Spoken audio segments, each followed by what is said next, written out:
ချင်းလေးကိုစောနောက်ထောင်ပြီးတော့တချင်းလေးကဇလန်းလေးရဲ့အကြောင်းအမှန်ပါကန်နော်နားလည်းချက်ဆိုရဲဟေးတို့ကြမှာစီတွေနဲ့ဒီဆောက်ကရှောက်လာတယ်လမ်းကလေးဆုံးမှာ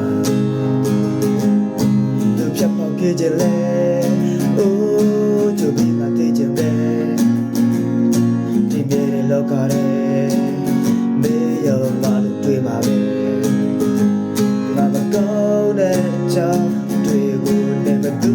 ကိုသွားပြောနေမှလဲွယ်လေစွာဖွယ်ဟာနိုင်ပါတယ်ငါမကော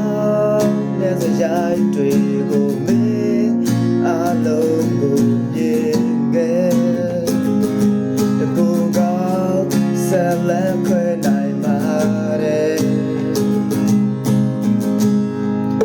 တကယ်ဆိုငါရဲ့ဘက်ကမှာခဲ့တာပါပြည့်စက်လို့မရတဲ့ကြိုးကိုအသက်သွင်းပြီးကစားခဲ့ပြီလို့နေဟာပြုံးပြုံးလေးနဲ့ထားခဲ့